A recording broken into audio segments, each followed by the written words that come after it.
Oi gente, tudo bem? Eu sou a Adriele e hoje eu vou contar pra vocês sobre o serial killer James Dale Ritchie.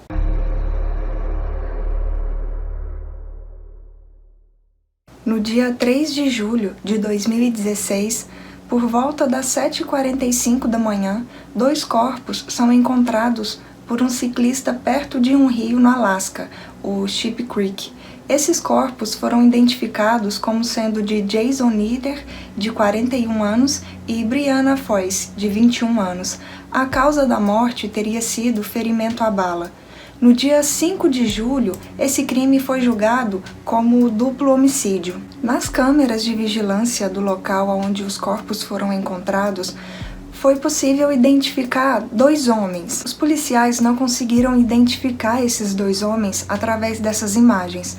Por causa disso, as imagens foram divulgadas para ver se a população conseguiria passar alguma informação para os policiais que ajudassem a descobrir quem eram esses 2 homens. Claramente, esses 2 homens eram de interesse dos policiais, mas eles não conseguiram nenhuma informação da população que ajudasse a identificá-los. No dia 29 de julho, 24 dias após os corpos de Jason e Brianna terem sido encontrados, pouco depois das 3 horas da manhã, as pessoas que moravam em um distrito escolar em Anchorage acordaram com sons de tiros.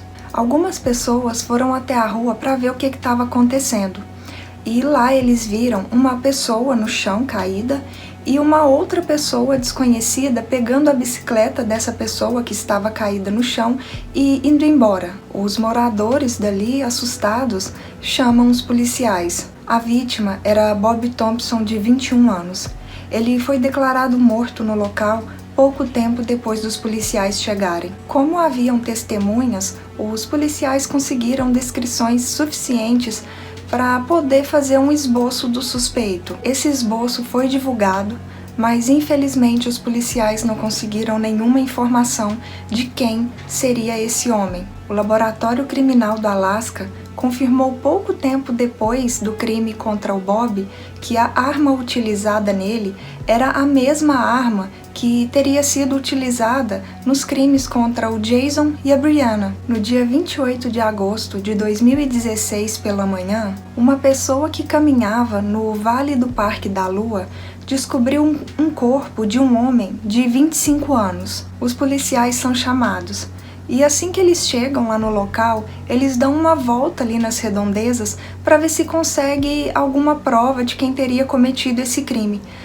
Um pouco distante desse primeiro corpo que foi encontrado, os policiais encontram outro corpo de outro homem de 34 anos. A causa da morte teria sido a mesma. Alguém teria atirado neles com uma arma. Os policiais conseguiram poucas provas ali no local, mas eles identificaram que a mesma arma utilizada nesses crimes teria sido a mesma utilizada nos crimes que eu falei anterior. Analisando esses crimes, onde a arma utilizada teria sido a mesma, os policiais identificaram um modus operandi da pessoa que estava cometendo esses crimes. Era sempre em lugares mais isolados e sempre após anoitecer. Os policiais divulgam então um aviso para as pessoas que moravam nas redondezas para evitarem esses lugares nesses horários. Após o último crime, o FBI foi chamado para ajudar nas investigações. O FBI ofereceu uma recompensa de $10 mil para informações que levassem à prisão do responsável pelos crimes. Os policiais receberam mais de 175 dicas com informações, mas não conseguiram chegar a nenhum suspeito. No dia 12 de novembro de 2016, cerca de 4 meses após a descoberta do primeiro crime, por volta das 4h30 da manhã, os policiais respondem a um chamado na rua Codorva, em Anchorage, sobre uma pessoa que havia pegado um táxi e não queria pagar o taxista. Enquanto os policiais tentam entender o que estava acontecendo ali no local, eles avistam um homem descendo a rua. Os policiais vão atrás desse homem para ver se ele teria sido testemunha do que tinha ocorrido ali, da briga entre o taxista com seu cliente. Mas esse homem não para os policiais, ele continua andando. Os policiais vão de carro atrás dele, bem devagarzinho, falando no megafone do carro, que queria falar com ele, né? Mas ele não para nem olha para trás, ele ignora os policiais. Depois de um tempo que os policiais estão atrás desse homem, e esse homem ignorando os policiais, ele para, se vira e vai em direção ao carro da polícia.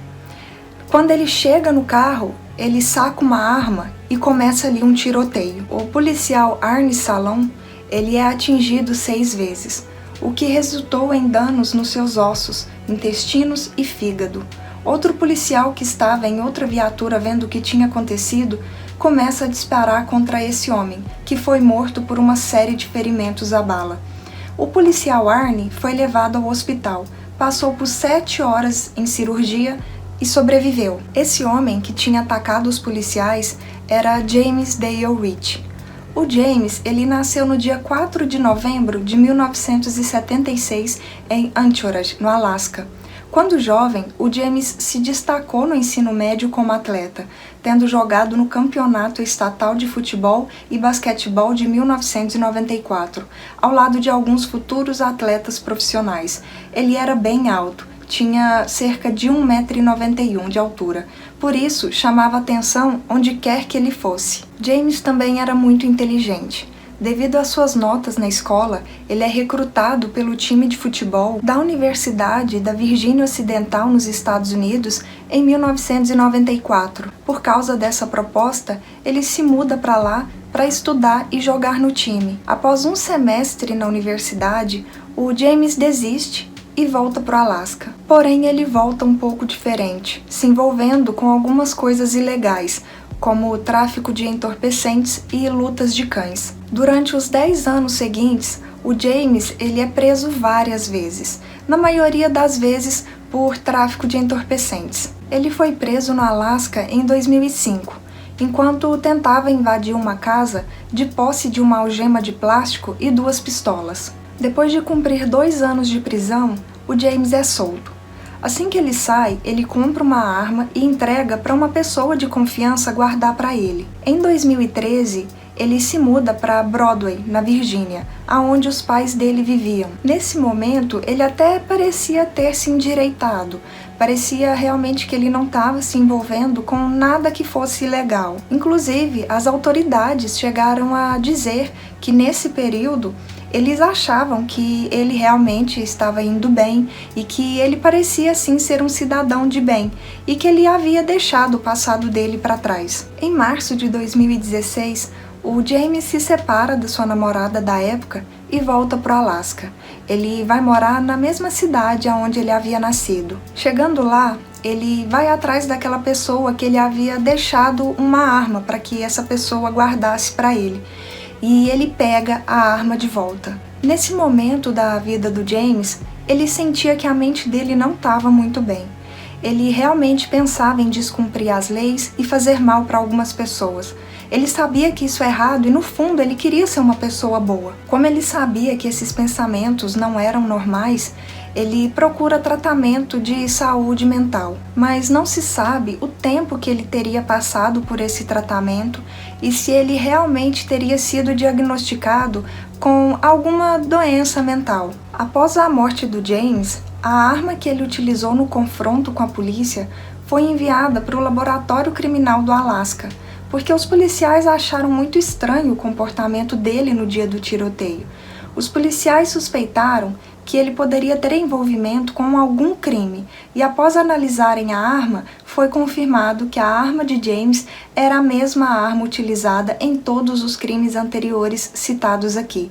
Até então, os policiais não tinham considerado James como suspeito, porque ele parecia ter se endireitado. Ele não tinha sido ligado a nenhum delito na região. Após 78 horas de investigação, o chefe da polícia da época organizou uma conferência de imprensa na qual anunciou a ligação entre os homicídios e o atentado contra a vida do policial Arne. No dia 26 de abril de 2017, a polícia anunciou que haviam evidências suficientes para confirmar que o James era o único responsável por todos os crimes que eu falei aqui. Portanto, ele seria um assassino em série. Não sabe-se ao certo por que o James teria cometido esses crimes e a real ligação dele com as vítimas. Sabe-se apenas que a terceira vítima conhecida, o Bob Thompson, era filho de um dos melhores amigos do James na adolescência.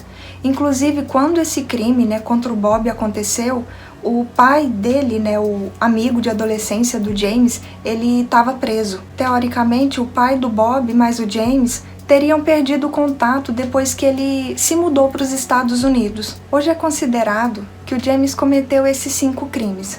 Porém, existem pessoas que acreditam que o número de vítimas do James é bem maior. Comentem aqui embaixo o que vocês acharam desse caso, se vocês já tinham ouvido falar sobre esse serial killer, por que ele teria cometido esses crimes? Será que ele tinha algo contra as vítimas? Ele tinha um relacionamento, conhecia essas pessoas e às vezes teria acontecido alguma coisa que teria levado ele a cometer esses crimes? Ou ele realmente tinha algum distúrbio mental? Espero que tenham gostado do vídeo. Se ainda não é inscrito no canal, não se esqueçam de se inscreverem, de deixar o like e de compartilhar com pessoas que também gostam desse tipo de conteúdo. E até o próximo vídeo. Tchau!